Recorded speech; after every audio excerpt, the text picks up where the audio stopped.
مفتی طارق مسعود صاحب حفظہ اللہ تعالی سے متعلق جو دیوبندی مکتب سے تعلق رکھتے ہیں. ہمارا ان سے علمی اختلاف اپنی جگہ، لیکن اس وقت حقیقت بات ہے کہ ان کی لائف رسک کے اوپر ہے، اور وہ دہشت گرد قسم کے مولوی جن کا کام ہی یہ ہے کہ توہین مذہب کی آڑ میں لوگوں کو ایکسٹرا جوڈیشل طریقے سے قتل کر دیا جائے. اس پورے سینیریو کے اندر مفتی طارق مسعود صاحب کے اوپر الزام لگنا یہ سیدھا سیدھا ان کے قتل کا فتویٰ جاری ہونے کے مترادف ہے. اور آپ کو پتہ ہے یہ جو چشتی رسول اللہ پارٹی ہے، TLP والے، جن کے دھرنے صرف قادیانیوں کے خلاف ہیں، چشتی رسول اللہ والی کتابیں وہیں سے پرنٹ ہوتی ہیں جہاں سے وہ لاہور سے دھرنا لے کے نکلتے ہیں، لیکن کبھی ان کی دکانوں کے باہر آپ کو یہ دھرنا دیتے ہوئے نظر نہیں آئیں گے، کیونکہ یہ ان کے گھر کی بات ہے. تو یہ جو چشتی رسول اللہ پارٹی ہے، TLP والے، انہیں ایک اچھا موقع مل گیا دیوبندیوں سے اپنا پرانا غصہ اتارنے کا، اور انہوں نے ٹویٹر کے اوپر بھی ٹرینڈ چلانا شروع کر دیا اور مختلف پوسٹیں بھی لگائیں، مختلف علماء نے بھی تقریریں ریکارڈ کیں.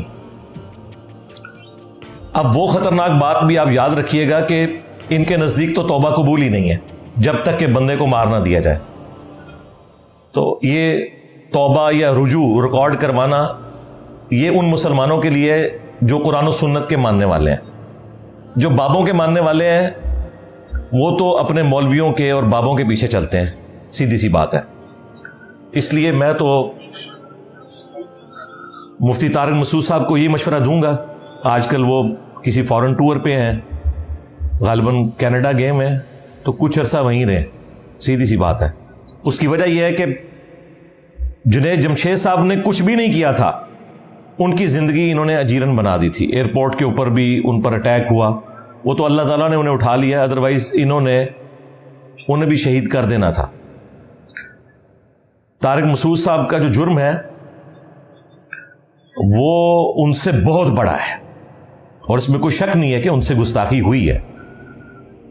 ہمارا موقف یہ ہے کہ انجانے میں ہوئی سبقت لسانی ہے، سلپ آف ٹنگ ہے، اور جب ان کی توجہ دلائی گئی تو انہوں نے معذرت بھی ریکارڈ کروا دی. اس میں انہوں نے کہا میں رجوع کرتا ہوں، اگرچہ وہ رجوع ہمارے علماء کو ایکسیپٹیبل نہیں ہے، کیونکہ ان کا موقف یہ ہے کہ غیر مشروط معافی مانگنی چاہیے، اگر مگر کے ذریعے نہیں.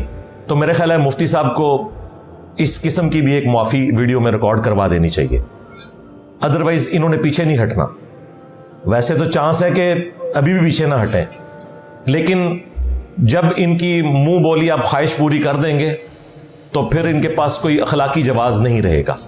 بہرحال اب پوری زندگی ان کی اس اعتبار سے تو ونریبل ہے، کیونکہ جو لوگ دہشت گرد مولویوں کے تربیت یافتہ ہیں وہ تو ان کی طاق میں رہیں گے، کیونکہ انہوں نے جنت میں پہنچنے کے لیے آسان ذریعہ اسی کو بنانا ہے، اور کوئی نیکی کا کام انہوں نے کیا یا نہیں کیا، اپنے زوم میں انہوں نے یہ نیکی کا کام کر کے جنت کمانی ہے. تو طارق مسعود صاحب کے لیے میری ریکویسٹ یہی ہے کہ ایک تو 2-3 مہینے کے لیے بھی جہاں ہیں دوسرے ملک میں وہیں رہیں. نمبر 2، غیر مشروط معافی کی ایک ویڈیو اپلوڈ کریں، کیونکہ ان کے اپنے مکتب فکر کے بھی بڑے بڑے علماء انہیں کنڈیم کر رہے ہیں، اتنے سخت انداز میں نہیں، لیکن بہرحال انہوں نے یہ مانا ہے کہ یہ گستاخی ہوئی ہے. رہے بریلوی حضرات تو وہ تو موقع کی تلاش میں تھے، اور میں پرسنلی کافی زیادہ فکر مند ہوں اس حوالے سے.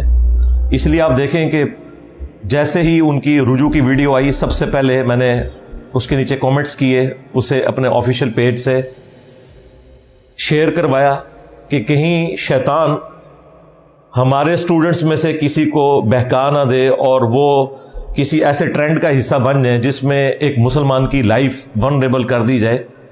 اگرچہ ان سے مس ہینڈلنگ ہوئی ہے، اس میں کوئی شک نہیں ہے، لیکن جب انہوں نے رجوع ریکارڈ کروا دیا، معذرت کر لی، تو اب اس معاملے کو ٹھپ کر دینا چاہیے.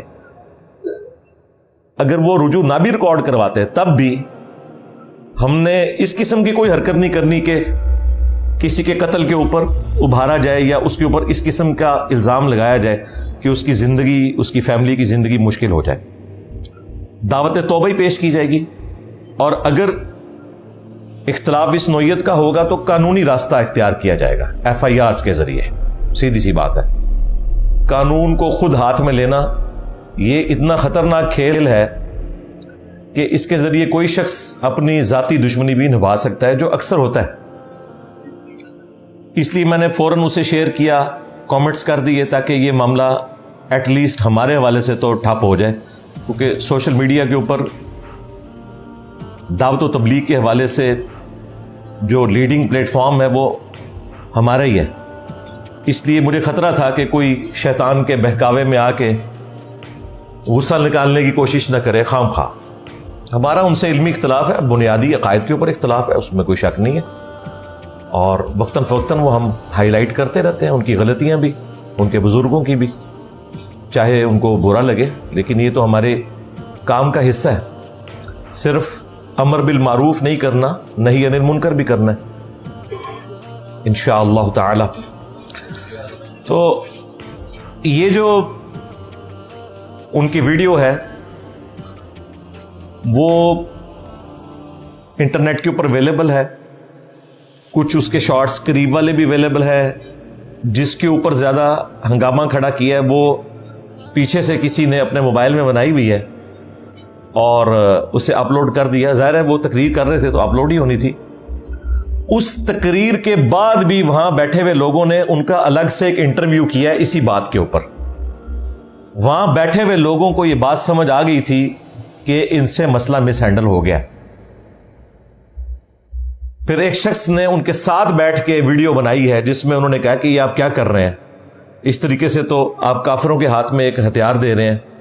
تو انہوں نے کہا نہیں، کافروں کو جواب مل جائے گا میری اس بات سے. اور پھر اپنی بات کی دلیل میں مختلف وہ باتیں کرتے رہے، وہ میں تھوڑا بہت یہاں پہ ڈسکس بھی کر لوں گا انشاءاللہ. اور اس میں انہوں نے یہاں تک کہا کہ ڈکشنری اس زمانے میں موجود تھی، اور یہ جو میں نے بات کی وہ میں نے ظاہراً ڈکشنری کے خلاف، نعوذ باللہ، قرآن کی بعض آیات کے الفاظ ہیں.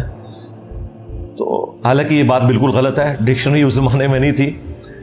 ڈکشنری تو نان عربک لوگوں کو عربی سکھانے کے لیے بعد میں بنائی گئی ہے. پہلے زبان وجود میں آتی ہے، بعد میں ڈکشنری وجود میں آتی ہے. انگلش بولنے والوں نے پہلے انگلش زبان کو اسٹیبلش کیا ہے، اس کے بعد جن لوگوں کو انگلش نہیں آتی ان کے لیے انہوں نے وہ سارے وہ ٹینزز کا سلسلہ شروع کیا اور بتایا یہ وربز ہوتے ہیں، اور اس طریقے سے مختلف چیزیں انہوں نے ہائی لائٹ کی تاکہ جو انگلش نہیں جانتے وہ انگلش سیکھ سکیں. تو یہ بات ان کی غلط تھی. وہ ویڈیوز اویلیبل ہیں، وہ آپ دیکھ سکتے ہیں.